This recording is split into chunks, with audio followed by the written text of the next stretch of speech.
championing against illegal mining and activities of Galamsey. So we have arrested 1 Ghanaian and 16 Chinese nationals engaged in illegal mining at Achim Amenase in the new Ebrim district of the Eastern region. So for the first case of interest, which is the 4th robbery attempt, the Ghana Police Service, through a coordinated intelligence-led operation, successfully foiled a planned robbery and arrested 3 suspects believed to be involved in a conspiracy to rob a gold consignment valued at over 1,300,000 Ghana cedis. The details of the case are as follows. On Wednesday, 25th June 2025, the Special Support Unit of the Ghana Police Service at the National Headquarters in Accra commenced an operation following indications of a planned robbery targeting a consultant with a legally registered mining firm in Ghana. Investigations revealed that the suspects included a gold dealer's driver and a man posing as the dealer's bodyguard, both of whom had conspired to rob Mr. Rashid during a scheduled gold delivery by the company on 26 June 2025. As part of the police operation, the movements of the suspects were closely monitored to ensure a timely and coordinated response. On Thursday, 26 June 2025, it became clear that the suspects were proceeding with a planned robbery, which was to be executed along the Accra-Ikuapem-Manfi Road. A police team was therefore dispatched to intercept them. One of the suspects, who was traveling with the targets, communicated the change of routes to his accomplices from the originally planned Koforidua and Saom Road to the Koforidua-Ebri stretch. Intensified surveillance identified 2 suspects, Adam Zibo and Masawood Yusuf, who were spotted traveling in an unregistered blue Hyundai vehicle along the Manfi-Koforidua Road. A few meters away from Ikuapem-Manfi, our officers noticed 2 motorbikes trailing a Land Cruiser transporting the target and the gold consignments. The police swiftly moved in and arrested suspect Kenneth Kate at the scene. The target and his driver were rescued safely, and the gold bars, which according to the victim weigh approximately 1.2 kilograms and valued at about 1,350,343 Ghana cedis and 53 pesos, were retrieved and retained. The 2 suspects in the unregistered Hyundai vehicle, Adam Zibo and Masawood Yusuf, were later arrested at East Legon. Subsequent investigations revealed that the suspects had conspired about a month ago prior to the incident, waiting for an opportune time to execute their plan. Suspects Adam Zibo and Masawood Yusuf reportedly facilitated logistics for the operation, including the vehicle, cash to procure AK-47 rifles, and motorbikes. One of the suspects was also to receive and assist in the sale of the stolen gold. Suspects Adam Zibo and Masawood Yusuf, in the course of investigation, informed police that suspect Edu Jehu was not part of the robbery. He has since been granted bail. The 3 remaining suspects have been detained to assist with further investigations and will be arraigned before court. Further developments will be duly communicated. On behalf of the Inspector General of Police, I wish to commend all our officers who took part in this operation for their vigilance and dedication that ensured the success of this operation. As I mentioned in the beginning, it's part of our duty to educate and sensitize and inform our citizens. So with this, what I'd like to say is that it's important for you to contact the police in whichever locality you find yourself. If you need assistance when you're embarking on an operation such as this, or when you're embarking on a business such as this, don't think that you can move on your own. Always seek assistance from your local police or from the headquarters to assist you to move important issues or information from place to place. The next issue is the Interpol business regarding the traffic QNet victims. The Ghana Police Service, once again, working with our counterparts in Nigeria, have worked on cases involving victims of a QNet scheme.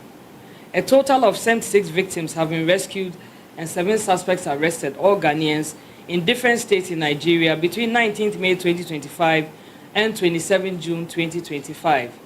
30 victims were rescued in Agbara, Ogun State, in Nigeria on 19th May 2025, and 15 victims were rescued and 1 suspect was arrested in Uyo, in Akwa State, on 22nd June 2025. The suspects are in the custody of the Nigerian authorities assisting investigation and subsequent prosecution.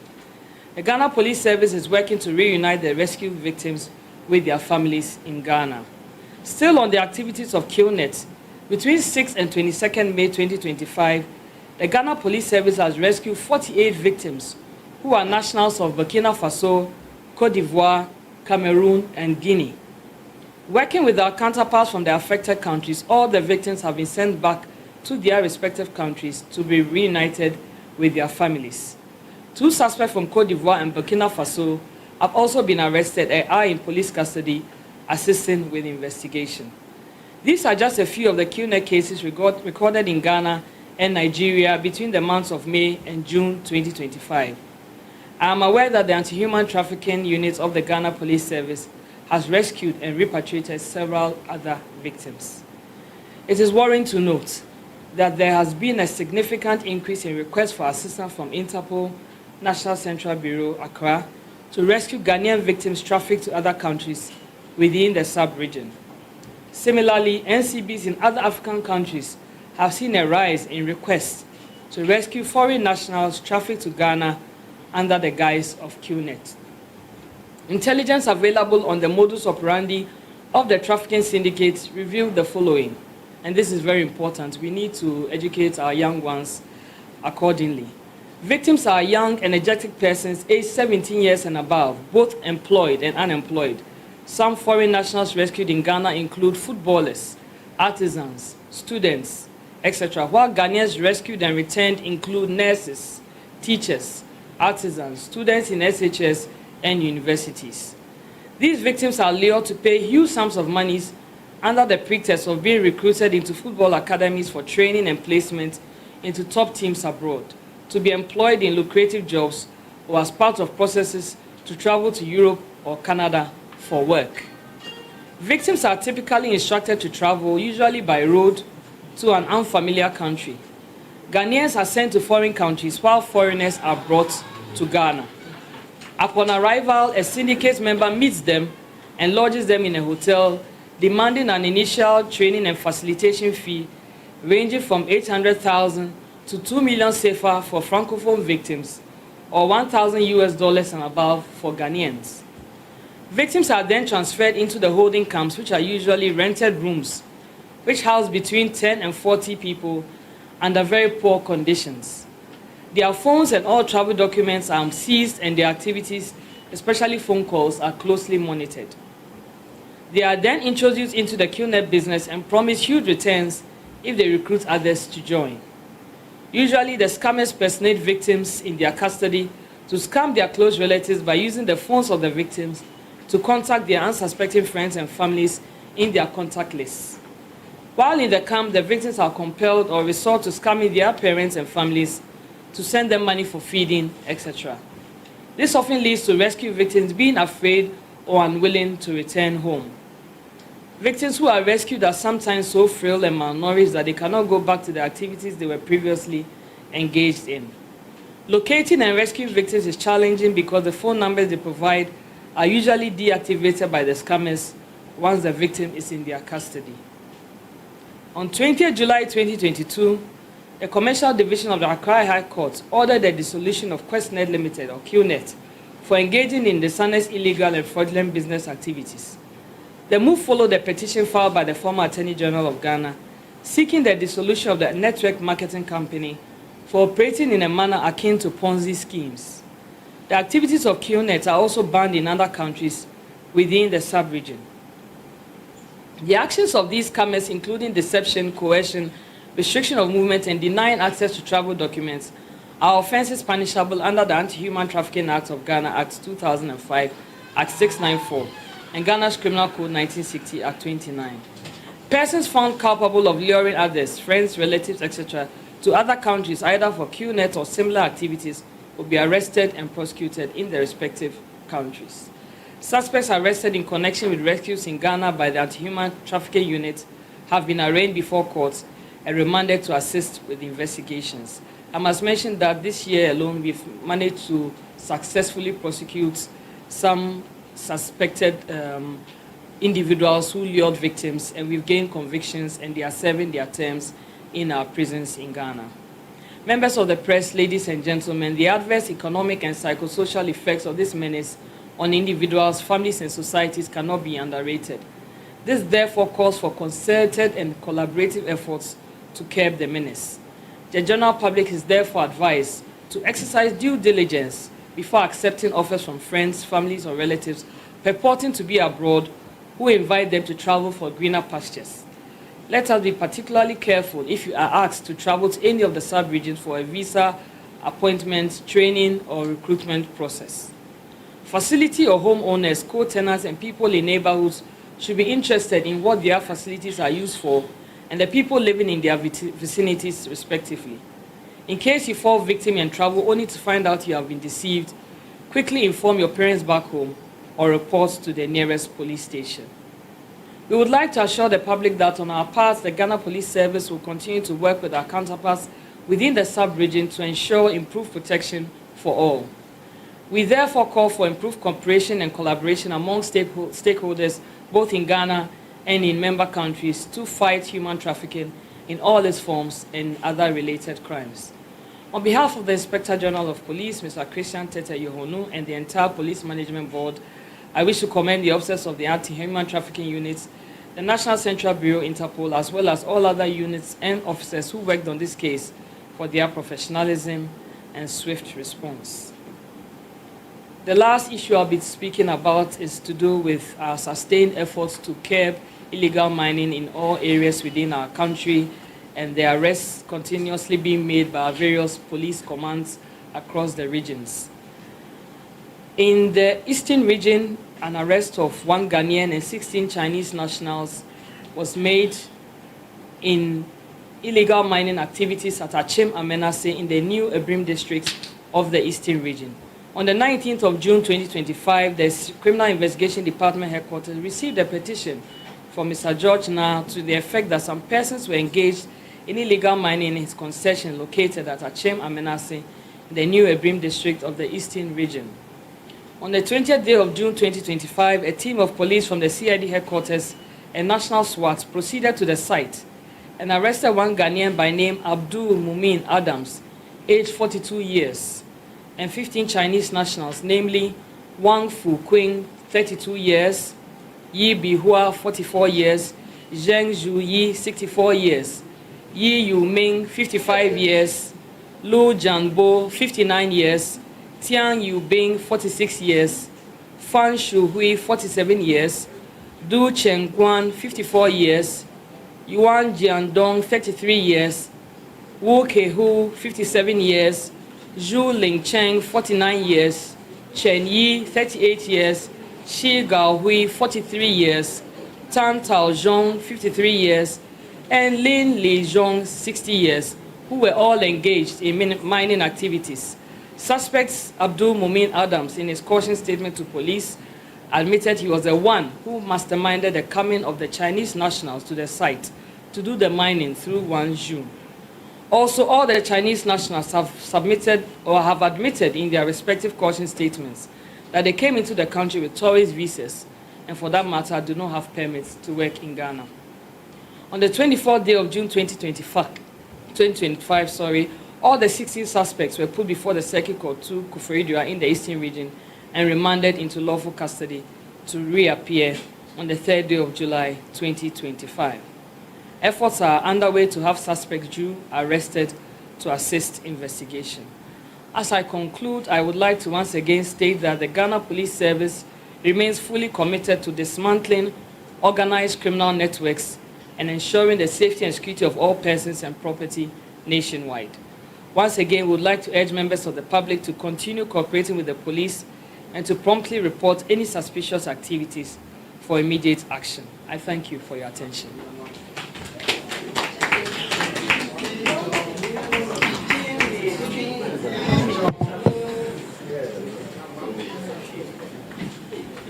No, we are not done.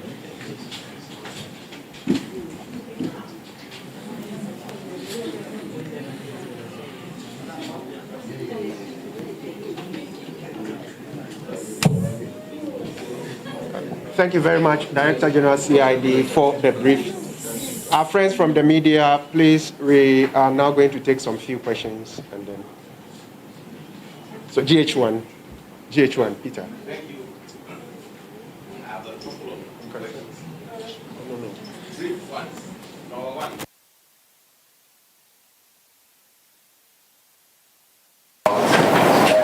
Some successes in prosecution. May we know the number of people who have been convicted so far? Again, the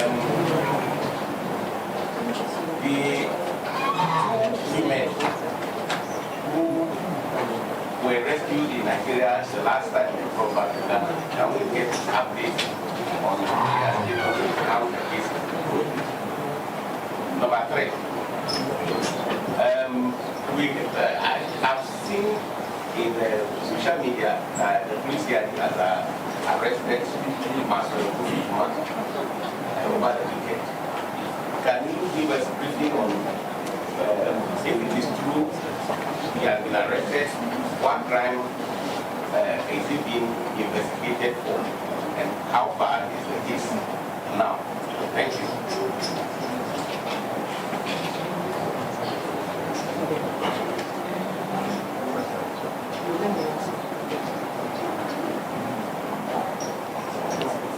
DGCID will answer this one, and then after that we take a set of questions. But thank you. All right, so the first has to do with, I talked about success, right? Yes, we've been able to successfully prosecute and have about 4 suspects convicted with relation to anti-human trafficking cases, both male and female suspects.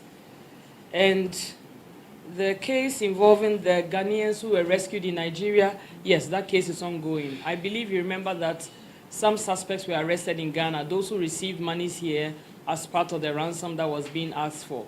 Yes, they are being handled here. The case is ongoing. And the other suspects in Nigeria who remain in Nigeria are also facing prosecution as well. So that case is something that we are still continuing with. And I believe that when we are able to conclude, finally, we'll inform the public as well. And your last one had to do with a story in the media about the arrest of Mr. Maxwell Kofi Juma. Yes, that's accurate. Mr. Maxwell Kofi Juma was arrested based on a complaint that was, or a petition that was submitted to us by the Gayhawk Distilleries Company Limited. We received a petition to the effect that some vehicles which were the property of that company had been stolen by the said Maxwell Kofi Juma. Warrants for arrest was properly secured, and that was the basis for which he was arrested, and he's in our custody at the CID headquarters and is assisting with investigation. I must mention that as at this afternoon, we have retrieved 3 vehicles. So the said vehicles that were stolen by him have been retrieved. So he's really assisting us with the investigation, and then we will take it up from there. Yes. Thank you. Okay, we'll take the next question from Teddy, TVXYZ. My name is Teddy Mawuli with XYZ Broadcasting.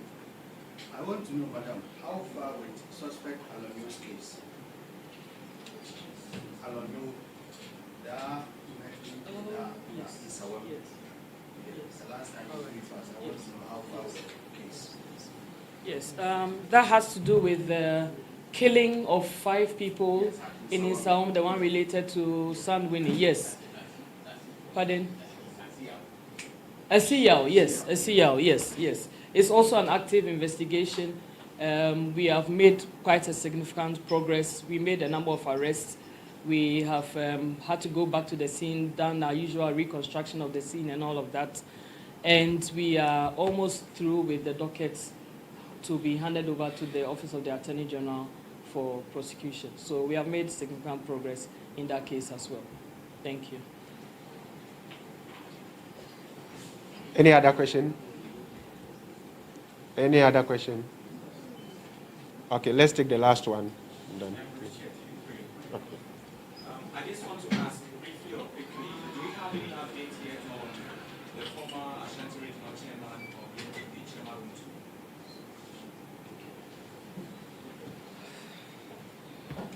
Yes, that case is also actively ongoing. Chairman Wontumi has visited us a couple of times. He's also actually supposed to be coming back to us sometime this week. Unfortunately, he was ill. His lawyer submitted a letter to us that he was ill, and I believe he's now okay because we have communicated to them that he should be seeing us this week, and they have responded. So that investigation is also actively ongoing. I must mention that he's not the only one we've arrested or we are investigating.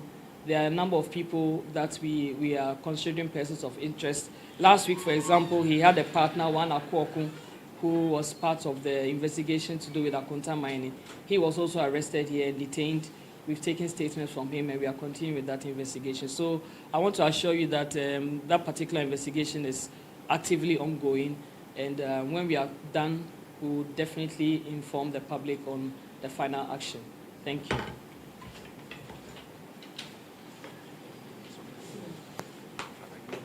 Thank you very much, Director General CID. We also thank you, our friends from the media, for coming for this afternoon's brief. Thank you very much.